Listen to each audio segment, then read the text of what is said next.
या देवी सर्वभूतेषु बुद्धिरूपेण संस्थिता नमस्तस्यै नमस्तस्यै नमस्तस्यै नमो नमः। आप सभी को वसंत पंचमी की हार्दिक शुभकामनाएं। माँ शारदे आप सभी को सद्बुद्धि दे, आप सभी की रक्षा करें। वैसे तो माघ का पूरा महीना ही हम सब के अंदर एक नई ऊर्जा का संचार करता है, लेकिन माघ के महीने में पड़ने वाले कुछ विशेष त्योहार व्रत ऐसे होते हैं जिनका अपना अलग ही महत्व है। इन्हीं त्योहारों में से एक त्योहार है वसंत पंचमी का, जो कि माँ शारदे अर्थात विद्या की देवी, कला की देवी, संगीत की देवी माँ सरस्वती को समर्पित होता है। वसंत पंचमी का त्योहार साल 2022 में 5 फरवरी शनिवार के दिन मनाया जाएगा। इस दिन विशेष रूप से माँ सरस्वती की पूजा शिक्षा से जुड़े लोग करते हैं। इस दिन माँ सरस्वती को विधि विधान से पूजा करने के साथ ही पीले रंग के फूलों से श्रृंगार किया जाता है, पीले रंग के वस्त्र अर्पित किए जाते हैं और हवन आदि किया जाता है। वसंत पंचमी की पूजा बिना माँ सरस्वती की कथा के अधूरी मानी जाती है। तो आइए जानते हैं वसंत पंचमी के दिन सुनी जाने वाली माँ सरस्वती की कथा के बारे में। पौराणिक कथा के अनुसार सृष्टि के आरंभ में जब भगवान श्री ब्रह्मा जी ने जीवों की रचना की और खास तौर पर मनुष्यों की रचना की थी, लेकिन उस समय भगवान श्री ब्रह्मा जी अपनी ही रचना से असंतुष्ट थे। उन्हें लगा कि सृष्टि में कुछ तो कमी रह गई है, जिसके कारण चारों ओर मौन ही मौन छाया रहता है।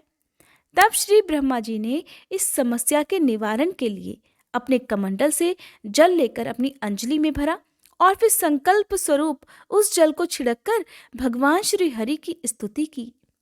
ब्रह्मा जी की स्तुति करने के कारण भगवान श्री हरि उनके समक्ष प्रकट हो गए। तब ब्रह्मा जी ने भगवान श्री हरि से प्रार्थना की और कहा, हे प्रभु, मैंने सृष्टि की रचना तो कर दी है, लेकिन चारों तरफ केवल मौन ही मौन छाया है। इसके लिए आप ही बताइए कि मुझे क्या करना चाहिए। तब श्री ब्रह्मा जी की समस्या को जानकर भगवान श्री हरि ने आदिशक्ति माँ दुर्गा का आवाहन किया, जिसके बाद माँ दुर्गा वहां पर उसी क्षण प्रकट हो गई। तब श्री ब्रह्मा जी और श्री हरि ने उनसे इस संकट को दूर करने का निवेदन किया। ब्रह्मा जी और श्री हरि की बातों को सुनने के पश्चात आदिशक्ति माँ दुर्गा के शरीर से श्वेत रंग का एक भारी तेज उत्पन्न हुआ, जो कि एक दिव्य नारी के रूप में परिवर्तित हो गया। और यह स्वरूप एक चतुर्भुजी सुंदर स्त्री का था, जिनके एक हाथ में वीणा और दूसरे हाथ में वरमुद्रा थी। अन्य दोनों हाथों में पुस्तक और माला थी। आदिशक्ति माँ दुर्गा के शरीर से उत्पन्न होने के कारण ही उस देवी ने वीणा का मधुर नाद किया, जिससे संसार के सभी जीव जंतुओं को वाणी प्राप्त हो गई, यानी कि सृष्टि के सभी जीव जंतुओं को आवाज प्राप्त हो गई। जलधारा में कोलाहल व्याप्त हो गया, हवा के चलने से सरसराहट होने लगी। इस तरह समस्त सृष्टि को ध्वनि प्राप्त हो गई। इस प्रकार श्री ब्रह्मा जी ने उन्हें सुरों और वाणी की देवी सरस्वती कहा। माँ सरस्वती विद्या और बुद्धि प्रदान करती हैं। क्योंकि वसंत पंचमी के दिन वे प्रकट हुई थी, इसीलिए वसंत पंचमी के दिन इनका जन्म दिवस मनाया जाता है। माँ सरस्वती की विधि विधान से पूजा की जाती है और फिर उनसे विद्या और बुद्धि का आशीर्वाद प्राप्त किया जाता है। माघ मास के शुक्ल पक्ष की पंचमी तिथि को यानी कि वसंत पंचमी के दिन प्रातःकाल स्नान आदि से निवृत्त होकर साफ स्वच्छ पीले वस्त्र धारण करने चाहिए। इसके बाद एक चौकी पर साफ पीला वस्त्र बिछाकर माँ सरस्वती की प्रतिमा या फिर तस्वीर की स्थापना की जाती है। माँ को आज के दिन विशेष रूप से पीले या फिर सफेद रंग के फूल अर्पित किए जाते हैं। चंदन से तिलक कर माँ को पीले वस्त्र अर्पित करते हैं। साथ ही हल्दी लगे पीले अक्षत और पीली बूंदी या फिर चावल या पीले लड्डू भी आप अर्पित कर सकते हैं। और फिर माँ सरस्वती की वंदना करके मंत्रों का जाप किया जाता है, व्रत कथा सुनी जाती है और कहा जाता है कि इस दिन जो भी शिक्षा से जुड़े लोग हैं उन्हें अपने शिक्षा से संबंधित, चाहे वो विद्यार्थी हों तो अपने पेन, किताब या कलम या कलर्स, या फिर जो संगीत से जुड़े लोग हैं उन्हें अपने वाद्य यंत्र या जो भी इंस्ट्रूमेंट है, म्यूजिकल इंस्ट्रूमेंट है, चाहे वो हारमोनियम हो, गिटार हो, वीणा हो, आप उनकी भी पूजा आज के दिन अवश्य करें। कहते हैं कि माँ सरस्वती के आशीर्वाद से खासकर बसंत पंचमी के दिन सदा जीवन में सफल होने का और अपने जो भी लक्ष्य हैं उन्हें पूरा करने का आशीर्वाद प्राप्त होता है। इसलिए आज के दिन यदि संभव हो तो घर में जो भी छोटे बच्चे हैं उनके हाथों से माँ सरस्वती की पूजा करवानी चाहिए। माँ सरस्वती को पीले फूल अर्पित करने के साथ ही उन्हें भोग भी लगवाना चाहिए। आप चाहें तो वसंत पंचमी के दिन व्रत भी रख सकते हैं।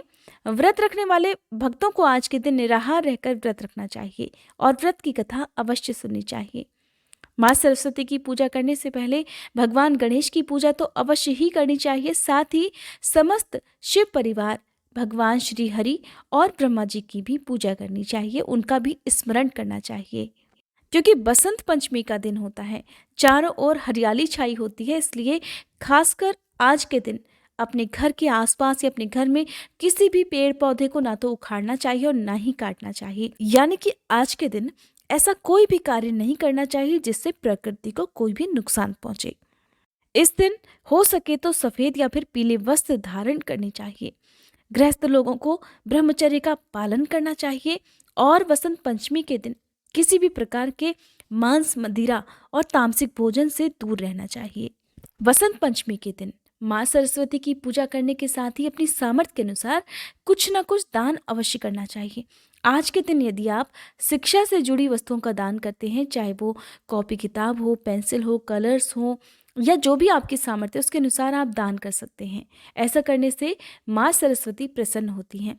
यदि आपकी सामर्थ्य नहीं है कि आप रुपए पैसे खर्च करके दान कर सकें या कोई चीज़ खरीद कर आप दान कर सकें, तो कम से कम आप आज के दिन जो भी अशिक्षित लोग हैं उनको शिक्षा का महत्व समझा सकते हैं, उन्हें शिक्षा के प्रति जागरूक कर सकते हैं।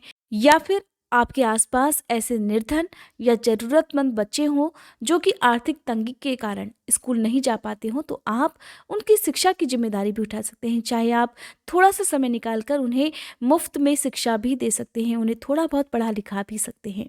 ये भी एक प्रकार से बसंत पंचमी के दिन महादान माना जाता है। ये थी आज की वीडियो। यदि आप जानना चाहते हैं वसंत पंचमी की तिथि और शुभ मुहूर्त के बारे में, तो इसकी वीडियो भी अलग से मेरे चैनल पर अपलोडेड है। अगर आपने शुभ मुहूर्त के बारे में जानना है कि किस समय किस प्रकार से माँ सरस्वती की पूजा करनी चाहिए, तो आप मेरे चैनल पर अपलोड वीडियो को भी देख सकते हैं।